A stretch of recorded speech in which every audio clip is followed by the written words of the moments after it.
Tonight, a new round of severe weather is hitting the west with heavy downpours leading to dangerous driving conditions in Arizona. Good evening, everyone. Welcome to West Coast Wrap. I'm Alex Savage. Once again tonight, we are seeing heavy rain and lightning in the Phoenix area, and that's where we're following a developing situation at a popular mall. Firefighters tonight are responding to a partial roof collapse at the Desert Sky Mall, which is on the west side of Phoenix. This is the scene from up above. Officials say there are no reported injuries here, and the mall has been evacuated. It's still unclear at this point whether this collapse is directly related to the severe weather that moved through the area today. Now let's give you a live look tonight at Phoenix, which is dealing with back-to-back storms this week. Things look relatively calm here with this shot showing us the downtown area. Tonight, Fox 10's Steve Nielsen has video of a dramatic swiftwater rescue that unfolded yesterday and a safety message from first responders. Off and on throughout the day, we've had rain here in Wickenburg, and we've seen water rise above Vulture Mine Road here and then recede as well.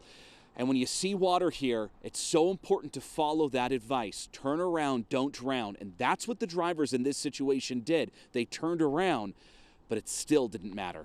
The MCSO aerials of the rescue are incredible. Inside that minivan, 3 people trapped by raging floodwaters in Souls Wash in Wickenburg. It was so cold, and I don't swim. Sandy Humphreys was one of the people inside. She called her son. I said, Mom, don't leave the vehicle.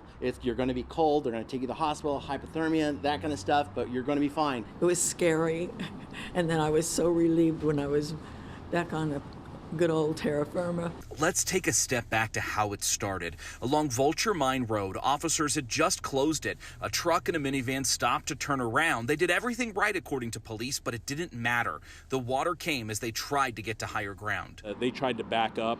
Basically a wall of water just came down with debris and hit both vehicles. The truck was thrown a quarter mile down the wash. Here it is Wednesday, buried in mud and branches. Fire crews lined the river, ready to do what was necessary to save lives. Someone was to come out of the vehicle, they would try to effect a rescue by throwing the bag ahead of them and try to drag them back to shore. Wickenburg Police Chief Les Brown says a brave officer jumped into action. Tied it to the officer, and the officer walked out with the other officers holding on to the rope so that in case he got washed away, they could pull him back to shore. So he made his way out to the vehicle, opened the door, got her and the dog out. So He took a lot of personal risks. a lot of personal risk, yes. They pulled the woman to safety as the truck was swallowed in mud and water. I would never order somebody to enter the waters like that, but he took it upon himself, and it was courageous. He did a great job. Sandy's minivan is another mile down the road. She and 2 others were airlifted to safety by MCSO Fox 1 team. Thank you for everybody, the police department, the sheriffs, the fire department, the hospital, everybody. 2 rescues moments apart with seconds to spare,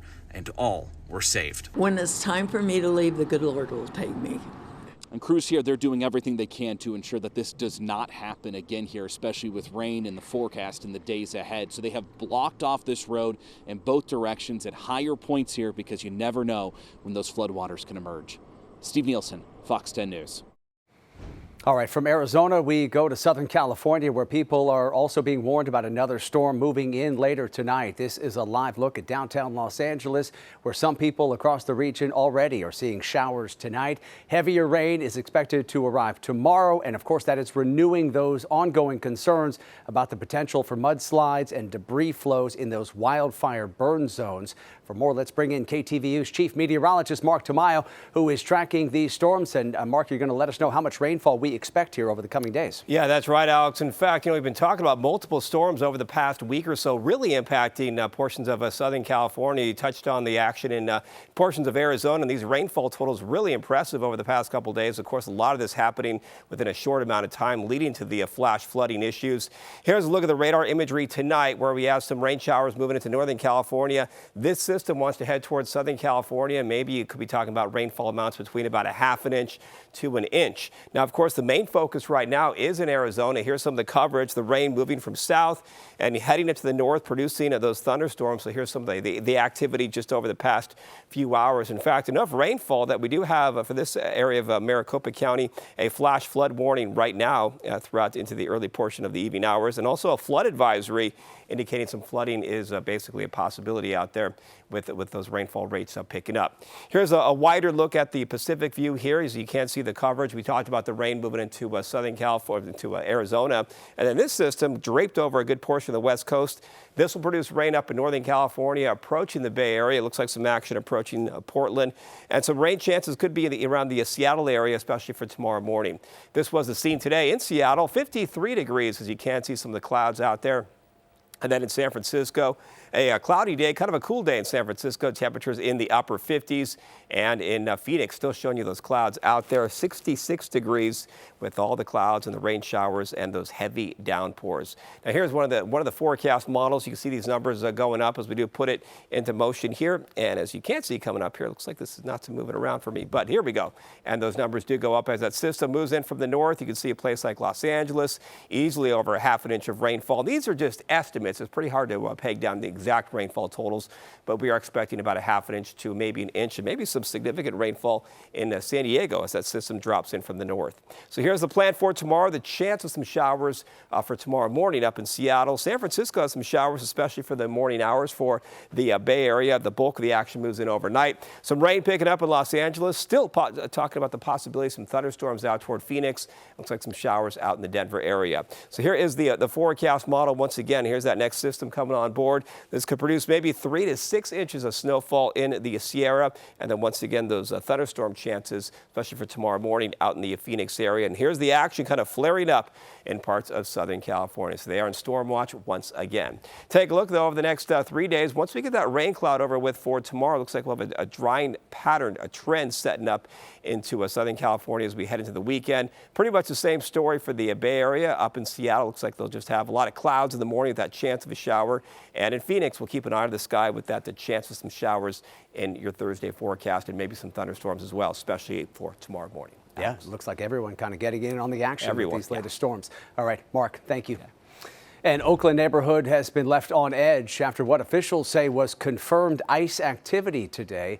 One man says he was confronted by federal agents at gunpoint outside of his home. He says he drove off, and when he crashed his car nearby, agents caught up to him, but he was not arrested. Parents, students, and staff members at nearby Hoover Elementary School, as well as a nearby preschool, both went into a secure school protocol, with staff making sure the students were safe as a result of the federal law enforcement activity. We will stand up against this type of fascist engagement in our city. That's what Oakland is known for. And so we're just getting started. What a beautiful community we live in, that people are coming together to make sure that everybody knows that immigrants are welcome here in Oakland. Our cameras caught a number of vehicles used by DHS agents. Oakland police say they were not notified of any outside agency operations today. The Portland suburb of Hillsborough has declared a state of emergency because of ongoing ICE operations there. As Fox 12's Mackenzie Richmond tells us tonight, the city council's action follows the wrongful detention of a local man who was held for nearly a month. Hillsborough Mayor Beach Pace says right now the declaration is primarily symbolic, but it's meant to encourage actions from the community to protect those most impacted by the recent ICE activity. This move comes 2 weeks after an emotional council meeting that featured 3 hours of testimony from business owners, advocates, and even children, all urging the city to respond to growing ICE activity. Some say the heightened activity is making people terrified to go to the doctors, work, even just go outside at all. Brookwood Elementary student counselor Adrian Smith shared how school staff is supporting immigrant families who feel unsafe. We as educators are creating safe spaces for folks to get groceries and doing grocery shopping for families as ICE is hiding in grocery store parking lots. I don't want my parents to be taken away because I am still a child. Since that meeting back on November 4th, the city has set aside $200,000 in new community grant funding for families and businesses impacted by federal immigration enforcement. But community members continue to push for more, especially from police.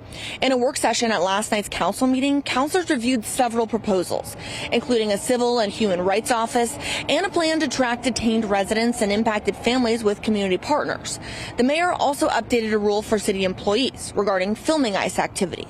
Initially, it was prohibited, citing safety concerns because DHS considers posting such videos a form of doxing. The city has since removed that prohibition, but continues to advise caution, leaving the decision up to individuals. Mackenzie Richmond, Good Day, Oregon. A short time ago, President Trump signed legislation that forces his administration to release all of the files on convicted sex offender Jeffrey Epstein. It was a remarkable reversal after the president spent months trying to block a vote on making the Epstein files public, but ultimately he gave in to political pressure from members of his own party. Yesterday, the House passed the legislation on a 427-1 vote, and the Senate approved it unanimously shortly thereafter. The bill requires the Justice Department to release all files and communications related to Epstein within 30 days, but it does allow for redactions to protect victims. Epstein died by suicide in prison in 2019. Coming up tonight here on West Coast Wrap, surveillance cameras capture a dangerous casino heist in Las Vegas. Tonight, the latest on the search for the suspect who pulled an AR-style rifle on employees. Plus, he's a youngster, which may be why he ended up in a concrete mixer. He's tiny but mighty. See how an owl found partially encased in concrete is now recovering.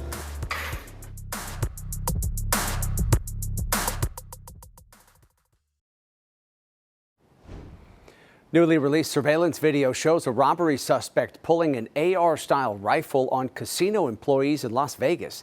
Investigators say that suspect walked into a casino on November 3rd, demanding money from the cashier's cage. When a security guard approached him, he pulled out that weapon.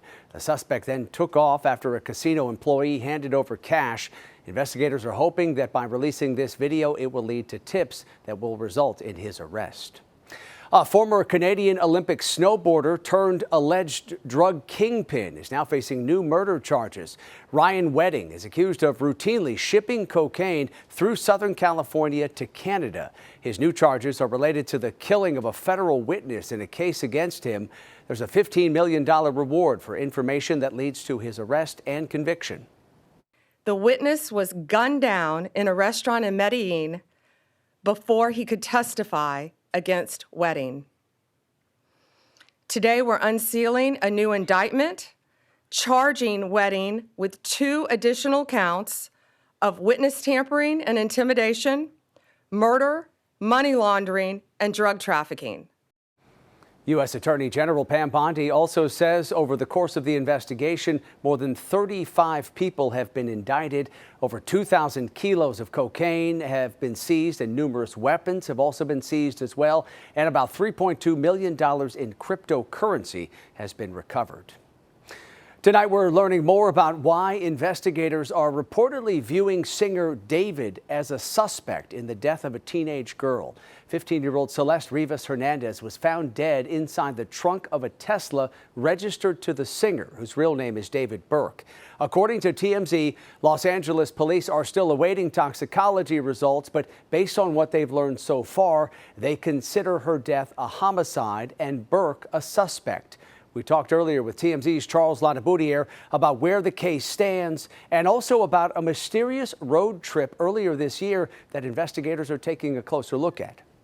What we're told is that David went to a remote area of Santa Barbara County, was there for a few hours, and then returned back to LA. We don't know anything more beyond that, but we know that investigators have that knowledge and they're looking closely at that.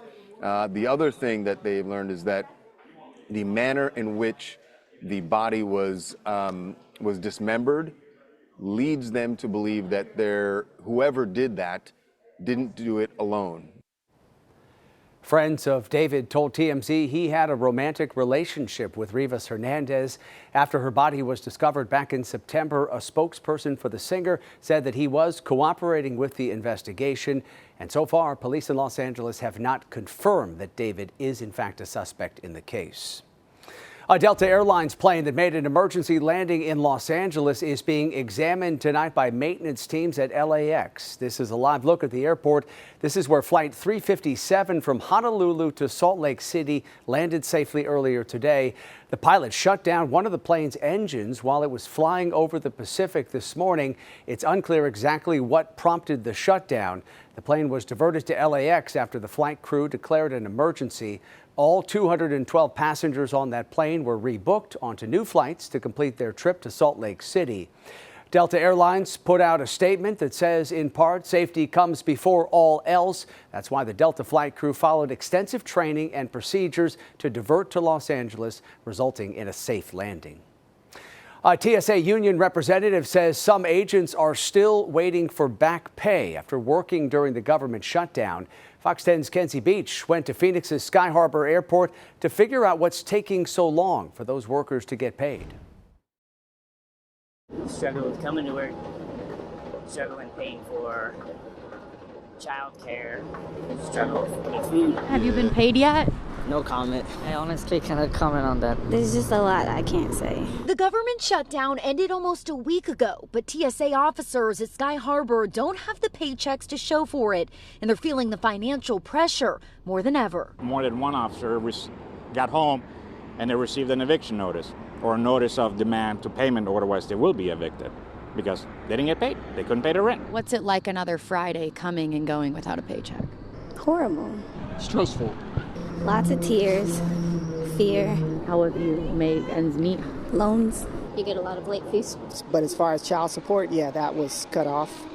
So it makes it very frustrating in that aspect. The Department of Homeland Security announced a $10,000 bonus for TSA officers that worked through the government shutdown. The criteria excludes every officer we spoke with. The $10,000 thing seems to only have happened at certain airports. People came in and worked overtime on top of it just because they're gone for one day on vacation or 2 days. Why should they be disqualified for that? Vacation time is scheduled a year out, and any paid time off taken during the shutdown for any reason disqualifies an officer from the bonus. I've been here 17 years. For me, you always have to plan for this, where it's like you miss paychecks. So you need to work overtime. You have to make sure you have a savings account. We've been through this before, so we kind of knew what to expect, but it was different this time. It seemed like politically it was way more just cutthroat. And that was Fox 10's Kenzie Beach reporting tonight from Arizona. A Department of Homeland Security spokesperson says the department is, quote, working to expedite pay for all employees.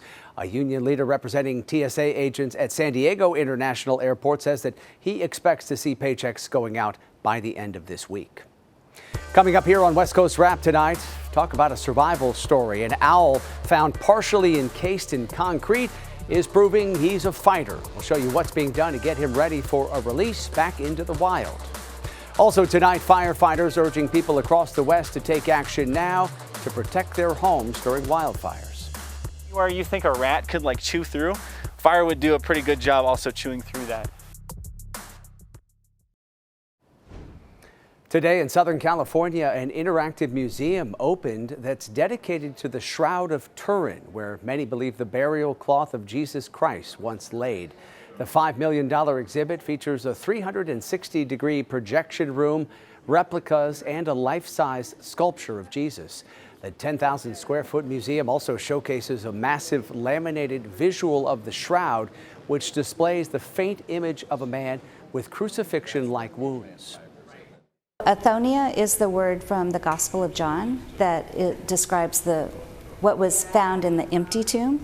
So when Peter and John came to the tomb on that first Easter morning, they went in and they saw the linen cloths lying. And so the word that John used in his gospel is Athonia. And so that's the name of our organization. The museum was built over 3 years and funded entirely through private donations. The 2026 FIFA World Cup draw is coming up on December 5th, and earlier today, the top-seeded teams for that draw were set. The three hosts, USA, Mexico, and Canada, were already placed in Pot 1. That had already been established. But now we know the next 9 highest-ranked nations, determined by FIFA's World Rankings, who will join them in Pot 1. They include top-ranked Spain, defending champion Argentina, along with France, England, Portugal, Brazil, the Netherlands, Belgium, and Germany, which is ranked 9th in the world. Los Angeles, Seattle, and Santa Clara will be hosting World Cup matches. Firefighters across the West say that wildfire season is becoming a year-round issue. Fox's Amalia Roy spoke with one firefighter in Arizona who stressed the importance of taking action now to protect your home before the next fire starts. It's called the Wildfire Resilient Homes Initiative. The idea is to give homeowners the tools they need to clear out any potential fuel from around their homes.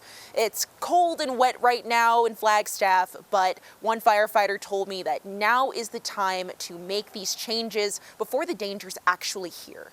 Anywhere you think a rat could chew through, fire would do a pretty good job also chewing through that. The city of Flagstaff's offering fire inspections like this one for everyone in the community and handing out tools to help people keep their property clear of debris. Flagstaff sits deep within a pine forest. Firefighter Noah Baker says the city works to cut the risk around the forest, but he says he worries about the more populated areas. What keeps me up at night is wildfires starting within city limits and traveling throughout the environment. Home insurance experts say Baker has reason to be concerned as more wildfires pop up across the country. The Palisades fire and the Eaton fire, these are fires that ignited in what would be considered natural environments, hillsides that then moved in because of extreme winds into these communities. The cost of wildfires is also going up, with this year's fires in LA causing more than $40 billion in insured losses. When I was a kid, I lost my home to wildfire, and I remember watching in my backyard as the fence took fire. Baker says protecting his own city also means working with fire departments across the country. We're chatting with people on the East Coast. We're chatting with people in Oregon, in California, Santa Barbara, all these places where we can have that impact. We can show them that here's what we're doing, what are you doing, and what can we learn from you? The Flagstaff Fire Department also hopes this initiative can help keep homeowners' insurance costs in check. That's because many of the steps taken here come from strategies that insurance companies recommend to mitigate risks. In Flagstaff, Arizona, Amalia Roy, Fox Weather. And finally tonight, an owl found partially encased in concrete in Utah is expected to fly free once again. Best Friends Animal Sanctuary shared video of their rescue efforts today. The great horned owl was found after he got inside a cement mixer at the Black Desert Resort. Rescuers say the owl's face, chest, and right wing were covered in dried concrete. They spent days cracking it apart using forceps and cleaning the owl's feathers with toothbrushes. 2 weeks later, the owl was able to fly on its own. He's a youngster, which may be why he ended up in a concrete mixer. And we do believe he's a male because he is on the smaller side. And while the owl is able to fly, the concrete frayed his feathers, so he can't fly silently. Rescuers say they're planning to release him once he sheds those feathers and regains that stealth. That should happen next spring or summer. Wish him all the best on his recovery. Nice job by those rescuers, too. That does it for West Coast Wrap tonight. We appreciate you watching, as always. And a reminder, before we go tonight, you can stay up to date on all the big stories we're covering across the West at our website. It's westcoastwrap.com. And stream our shows for free on your smart TV by downloading that free Fox Local app. Have a great night.